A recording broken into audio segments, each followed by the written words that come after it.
E um dos grandes empecilhos para sermos considerados confiáveis, primeiro era a falta de lei.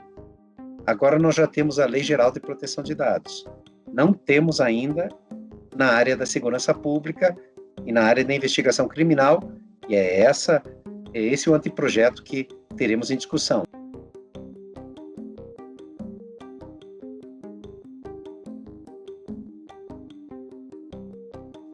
Temos uma discussão muito grande sobre esse tema na comissão, porque nós já temos uma autoridade nacional centralizadora do controle da gestão dos dados no país, mas ela é indicada pelo Executivo. E isso tem gerado dificuldades na investigação criminal em obter dados de outros países, de organismos internacionais de investigação. Então, Europol, Eurojust, que são órgãos de polícia, de investigação da Europa, atendem solicitações do Brasil, mas parcialmente. Nós não temos acesso a todas as informações de uma organização internacional de tráfico de drogas, de pedofilia, por exemplo, porque não confiam na segurança dos dados dentro do Brasil, já que nós não temos uma autoridade independente. Então, nós tínhamos na comissão essa preocupação de termos uma autoridade independente e a autoridade atualmente existente não cumprir esses requisitos na forma como têm entendido os organismos internacionais. Pensamos em conselhos vários, em órgãos novos a serem criados, pensamos em criar uma unidade dentro da autoridade nacional exclusivamente para dados de segurança pública e dados de investigação criminal, mas sempre esbarrava nessa questão da falta de independência plena que é exigida por outros países. Daí surgiu a ideia do CNJ. Também acho, não é ideal, porque o CNJ tem uma função de gestão administrativa do judiciário e não responsável por outras atividades. Daí, embora com essa limitação em princípio da Constituição, compreendemos que a lei poderia ampliar essa competência do CNJ e que ele, aí sim, cumpriria os requisitos de independência, especialmente porque a presidência do CNJ é feita pelo presidente do Supremo Tribunal Federal, porque há uma composição também representativa da sociedade, já que entram integrantes do Congresso Nacional, OAB, Ministério Público e especialmente Judiciário, e essa foi a opção que prevaleceu na comissão, com muita controvérsia também lá, mas para que possa o Brasil se integrar ao contato internacional em dados, para que nós sejamos confiáveis para receber dados sobre organizações criminosas que pratiquem crimes envolvendo o Brasil e que hoje em dia temos uma dificuldade muito grande de acesso a dados em razão da falta de independência da autoridade central.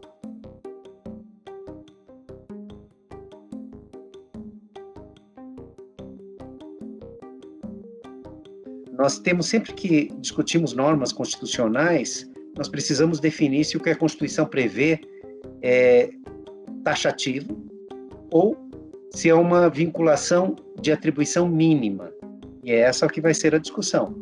Se nós entendermos que a Constituição delimitou todas as atividades possíveis ao CNJ, então realmente lei ordinária, lei inferior não poderia ampliar competência do CNJ. Se nós entendermos que o que a Constituição previu é uma competência mínima, como se dá, por exemplo, no Tribunal do Júri e em outros institutos, a lei pode acrescer competências. Essa vai ser a grande discussão. Na comissão, como eu disse, nós discutimos esse ponto e pensamos que o que a Constituição prevê não é um rol taxativo que impeça a ampliação legal, mas o que ela prevê é um rol mínimo. O CNJ faz, sim, o controle da gestão administrativa do judiciário, mas na prática já tem ido além.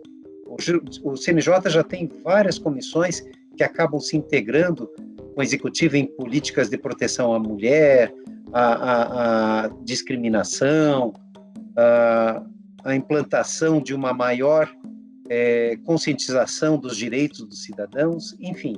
o CNJ já tem ido concretamente além desse mínimo que a Constituição previu. E a comissão entendeu que seria, então, possível a lei ir além. Eu só coloco um ponto adicional, é de que o presidente da Câmara, o presidente Maia, chegou a comentar que talvez houvesse uma tentativa no próprio Congresso de criar uma autoridade central realmente independente, não nomeada e sob interferência possível do Executivo. Se essa proposta do presidente Maia for em frente, aí perde o sentido da discussão do CNJ, porque a própria comissão escolheu o CNJ por falta de outras opções de órgãos realmente independentes no Brasil. Se houver um órgão realmente independente, perderá sentido essa discussão. Mas fechando então a pergunta, a comissão compreendeu, e eu também estou de acordo, que o que a Constituição prevê é uma competência mínima, não uma competência taxativa ao CNJ, de modo que a lei pode sim ampliar a competência do CNJ.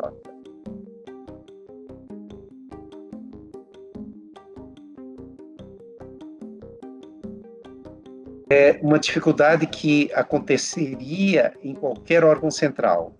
Nós já temos uma autoridade central para a Lei Geral de Proteção de Dados. Como é que essa autoridade vai se relacionar com o Judiciário, com o Ministério Público, com as polícias? Ela vai dar normatizações que influenciarão a todos esses envolvidos, mesmo fora da área criminal. Estou me referindo à autoridade central que já existe, possível. Qualquer mecanismo centralizador, controlador, vai precisar se relacionar com os controlados, mas com esta noção de que são controlados. Ou seja, não é uma provocação para que a polícia, o Ministério Público, que atuam também na segurança pública, uma provocação para que eles estabeleçam as regras. Não.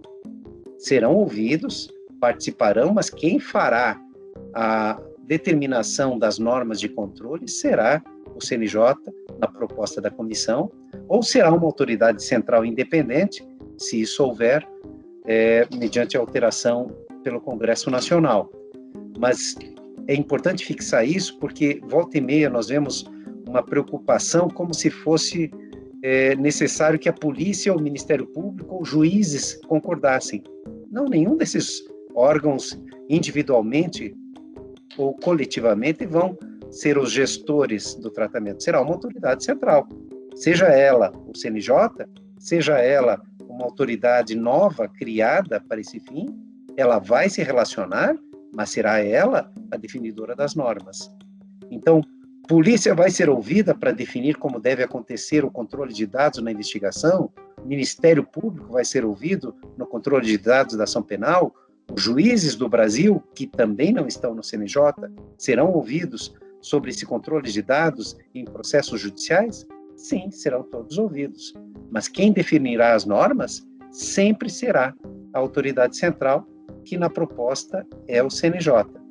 Vejam que qualquer órgão central teria essas mesmas dificuldades de relacionamento com quem controla.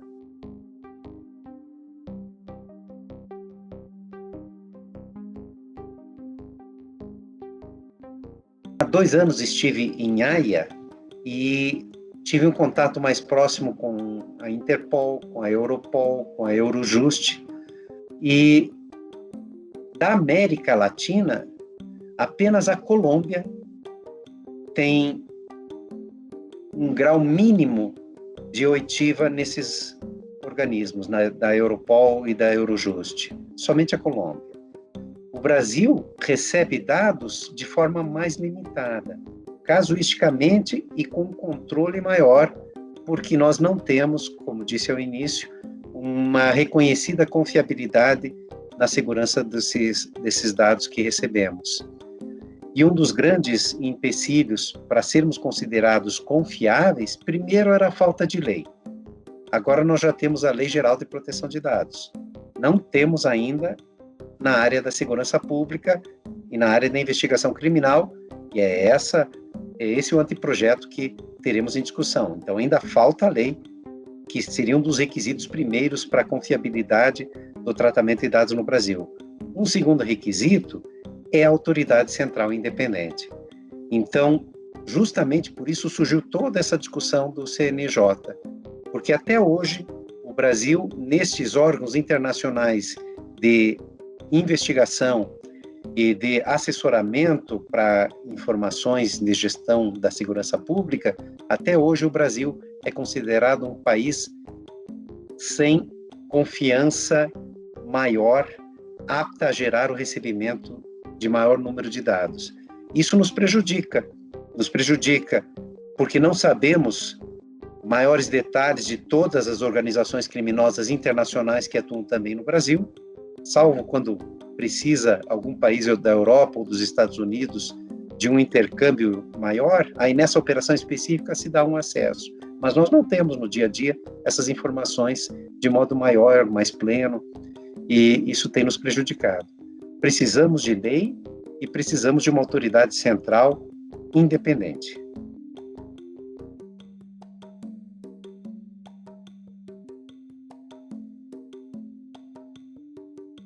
Esse é um outro ponto de grande discussão doutrinária e especialmente jurisprudencial, e que não é só no Brasil. Eu sempre que trato desse ponto, eu lembro que na Itália se aceitou a utilização de malware, cavalo de Troia, instalado pela polícia no celular de um suspeito de crimes, mesmo sem que houvesse lei na Europa, mesmo que se houvesse lei na Itália a respeito do uso desse malware. Ou seja, era uma prova altamente invasiva de dados, porque passava não só a saber o que continha o celular, mas saber para o futuro todas as conversas de WhatsApp, vídeos, fotos, conversas de e-mail realizadas através daquele celular por esse mecanismo, esse programa de malware ali instalado. E lá na Itália se aceitou isto sem lei. Hoje em dia nós temos um decreto, uma norma do executivo que admite na Itália isso. No Brasil, nós não temos lei alguma sobre esse monitoramento amplo, não temos lei alguma sobre provas novas que a tecnologia permita criar, como é o exemplo desse malware, mas já temos essa discussão.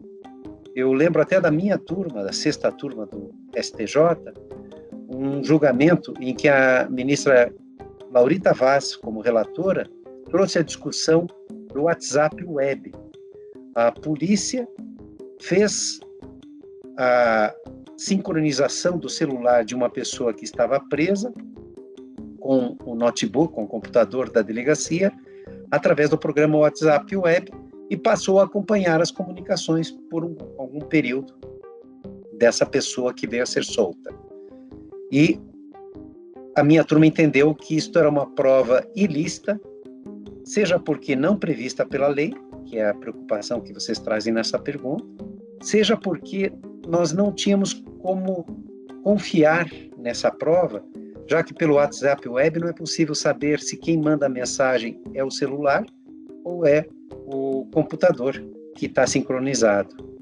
Se nós pelo menos pudéssemos ter essa confiança de que as mensagens só vinham do celular, a discussão ficaria apenas na existência prévia de lei. Como no WhatsApp Web não dá para saber de onde vem a comunicação, perdíamos essa confiança também. Então, vamos ter que discutir isso. Até hoje, classicamente se diz no processo, qualquer processo, civil, penal, trabalhista, que é válida toda a prova não proibida pela lei ou imoral. Por este raciocínio, novas provas seriam sempre possíveis, porque não estariam vedadas pela lei. Agora, por outro lado, nós realmente temos aqui nesse anteprojeto uma preocupação com a proteção dos dados, não para impedir a persecução penal. Sempre será necessário e será imprescindível que o processo puna quem pratique crimes. Mas isso deve ser feito com garantias mínimas aos cidadãos. E uma dessas garantias é de que ele só tenha seus dados pessoais, sensíveis especialmente, acessados quando juízes autorizem com base na lei. Por isso teremos toda essa discussão se provas novas, jamais imaginadas por leis prévias, precisarão de lei ou poderão ser feitas só se houver lei e autorização judicial para o caso. Esse é o futuro que teremos em discussão e que já está acontecendo.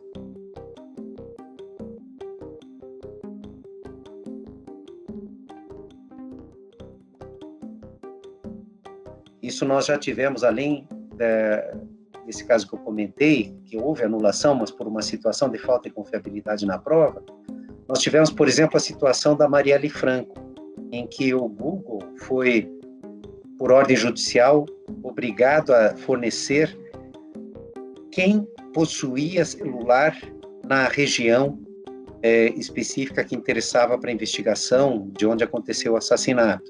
E também a fornecer quem acessou e fez a procura no Google de Marielle Franco, do nome Marielle Franco. Para que daí, reunindo essas informações, a polícia entendia que poderia chegar a ter indicações maiores de prova de pessoas que poderiam estar envolvidas no crime. A minha turma também, relator neste caso foi o ministro Rogério Schietti, autorizou a validade dessa prova. Ainda há recurso para o Supremo Tribunal Federal, mas no STJ foi autorizado por considerar que a prova não era proibida por lei e que havia um interesse público na persecução de quem praticava esse gravíssimo crime que é o homicídio, especialmente naquelas circunstâncias em que haviam provavelmente também motivações políticas, motivações até mais fortes de interesse mais coletivo do que um homicídio apenas de um indivíduo. Então, o que me parece é de que, mantendo-se a tradição até agora da jurisprudência, nós ainda permitiremos provas sem lei. Eu, porém, pessoalmente, espero uma evolução da jurisprudência. Espero que, quando a lei indique que determinada quebra de sigilo é feita para um fim específico, apenas este fim seja autorizado a ter sua utilização. Não se permitam compartilhamentos fora do limite da lei e não se permitam provas gravemente invasivas sem autorização de lei prévia. Então, sintetizando, me parece, respondendo a tua pergunta, que pela tradição da jurisprudência serão admitidas as provas novas da modernidade, mesmo sem lei, enquanto não houver limitação ou proibição legal. Mas o caminho que prefiro como segurança à sociedade é que provas novas, violadoras de dados sensíveis, só possam ser feitas com prévia autorização legal.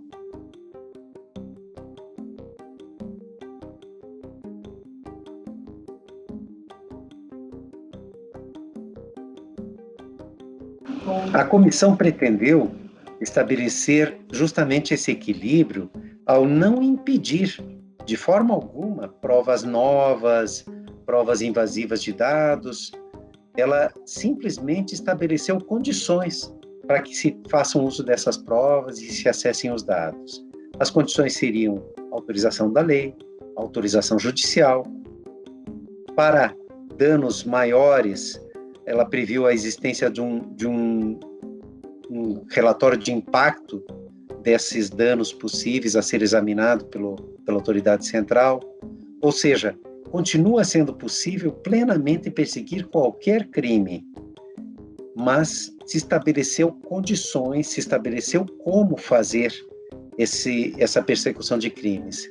E nesse como, nós temos a discussão que há pouco fazíamos da legalidade, mais condições de controle da autoridade central, inclusive por um relatório de impacto. Essa é uma delimitação que pareceu interessante à comissão, mas, como qualquer lei, ela precisa refletir o que pensa a sociedade. Então, o Congresso Nacional, certamente, por representar a sociedade e porque certamente também vai abrir espaço, vai abrir voz à sociedade, vai ouvir as manifestações que já estão surgindo a favor e contra esse anteprojeto, porque limitaria ou não a persecução, para ver o que pode se definir. Eu já vi vários, não diria vários, mas vi alguns artigos, por exemplo, criticando, entendendo que isso vai dificultar a persecução penal. Já disse que não me parece, vai só estabelecer um como mais regrado, mas não impede a persecução. Mas já ouvi críticas disso. Se o Congresso Nacional entender que há mesmo essa restrição e que ela não é razoável, ele vai ter que abrir mais essa persecução criminal e tirar garantias estabelecidas pelo anteprojeto. Mas já ouvi também o contrário. Recentemente participei de um debate e, nesse debate, autoridades da doutrina de dados, inclusive internacional, esse debate, acabaram se manifestando, essas autoridades, até que o nosso anteprojeto era até tímido, que nós estávamos seguindo mais ou menos o padrão da normativa europeia. Mas a normativa europeia, ela é uma normativa central que terá detalhamentos, e tem detalhamentos por leis internas dos vários países, e que no Brasil nós não teríamos outras leis internas. E então precisaríamos fazer uma lei geral de proteção de dados penal mais detalhada, mais ainda garantista do que temos. Se o Congresso entender que esses doutrinadores têm razão, caberá ao Congresso, então, inserir ainda mais requisitos, como expressamente proibindo qualquer compartilhamento fora dos limites prévios de lei, qualquer uso de prova fora dos limites expressos de lei e não permitindo ao judiciário interpretação contrária. É do Congresso, como representante da sociedade, a importante função de definir nossos destinos. E na área da persecução penal e na área da proteção dos dados, agora teremos que fazer esse debate. Não só como presidente, mas como integrante da comissão, gostei dos limites que ficamos. Nós estabelecemos limites pequenos ainda, mas que já dão uma garantia às pessoas de que só haverá o uso dos dados para fins específicos, com autorização de lei, com controle por autoridade central, mas permitindo, de outro lado, a polícia, o Ministério Público, o Judiciário, perseguirem e condenarem quem pratique crimes usando de provas invasivas a dados. Então, eu gostei do limite que tivemos, mas cabe ao Congresso a definição que melhor atenda aos interesses da sociedade brasileira.